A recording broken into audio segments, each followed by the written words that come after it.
Good morning, welcome back to my channel Keya style. তো দেখো সকাল থেকে কোনো আপডেট তোমাদের সাথে দিইনি, একদম রেডি হয়ে এখন বেরোচ্ছি একটা জায়গায় ঘুরতে। আর যাওয়ার আগে সব সময় যেটা আমার কাছে হয়, এই যে জুতোটা আমার ছিঁড়ে গেছে, এই জুতোটা যে আছে সাইড দিয়ে হচ্ছে ছিঁড়ে গেছে, তাই আসলাম এই যে এখন দোকানে ঠিক করানোর জন্য। দিক দিয়ে যাচ্ছ? ভাবলাম যে ওই দিক দিয়ে যাবো, তার জন্য হেলমেটটা পরে পড়তাম।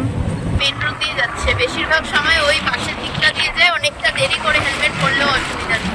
আর এখন সিটি সেন্টারের সামনে যেহেতু এখানে সামনেই ট্রাফিক। বিক্রমানি যখন আসছিল তখন ওই যে টোটোটা যে আছে, হয়তো ওই যে বিক্রম অটো করছিল এই রাস্তাটা। তো বৃষ্টি ছিল, আমি তো প্রথমে ভেবেছিলাম যে আজকে হচ্ছে ঘুরতে যাওয়াটাই হবে না, কারণ ছোটোর থেকে যখনই কোনো প্রোগ্রাম করি ওয়েদারের জন্য আর কি আমার ঘোরা বেশিরভাগই ক্যান্সেল হয়। মনে হচ্ছে ট্রাফিকে দাঁড়িয়ে আছি, ট্রাফিক ছাড়লো আমাদের একদম এই দিকটায় হচ্ছে তোমার জলপাইগুড়ি, এদিকে হচ্ছে জলপাইগুড়ি, আর এই পাশে যে দেখছো রাস্তাটা এটা হচ্ছে ময়নাগুড়ি। এখন যাচ্ছি আমরা সোজা বেলাগোপা পার করে, এখন সোজা যাব আরো দূরে।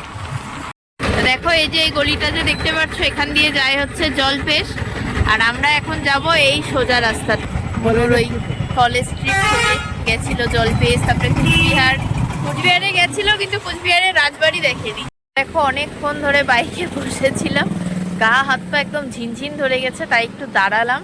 আর আমি যেখানে দাঁড়িয়েছি সেটা হচ্ছে জলঢাকা, এর পেছনে হচ্ছে কি সুন্দর একটা মন্দির। আর আজ যেহেতু বৈশাখ মাসের একদমই লাস্ট, তার জন্য হচ্ছে মঙ্গলবার, মঙ্গলচণ্ডী পুজো হচ্ছে। এতক্ষণ ঢাক বাজছিল, তার জন্য ভিডিও করতে পারিনি, কারণ আমার কথা কিছু শোনা যাবে না। তো খুব সুন্দর মন্দিরটা এই যে, আর পেছনেই হচ্ছে নদী, জায়গাটার নাম হচ্ছে জলঢাকা। তো এই যে চড়ক পুজোর চাঁদা কাটলো, আমরা এখানে থাকিও না, আর রাস্তার মধ্যে ধরেছে চড়ক পুজোর চাঁদা দিতে হবে। হ্যাঁ প্লাস্টিকে দাও, আমি ওই ব্যাগটার মধ্যে নিয়ে নিচ্ছি। এখন নিচ্ছে হচ্ছে এই ফল, এই যে এই ব্যাগের মধ্যে নিয়ে নাও। কেন ভারী হবে নাকি অত? দিক থেকে হচ্ছে ফল কিনলাম, ফল কিনে এখন এই যে দাঁড়ালাম এই জায়গাটায়, খুব সুন্দর ছাওয়া জায়গাটা। আর আমার ওই পাশটায় হচ্ছে রোদ, আর এখানে এই বট গাছটার জন্য, এই যে এদিকে বট গাছটার জন্য খুব, কেন ছিঁড়ে যাবে?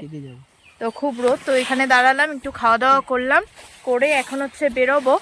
আর এই যে ব্যাগ ভর্তি হচ্ছে ফল, এতটাই ভারী, এখন নিয়ে বসতে লাগবে, নাহলে হচ্ছে হ্যান্ডেল ছিঁড়ে যাবে। তো চলো এখন হচ্ছে বেরিয়ে যাব আমরা। আর আজকের ভিডিওটা এখানেই শেষ করব, আর কন্টিনিউ করব না, অনেকটাই বড় হয়ে গেছে। তো দেখা হচ্ছে নেক্সট ভিডিওতে, বাই বাই।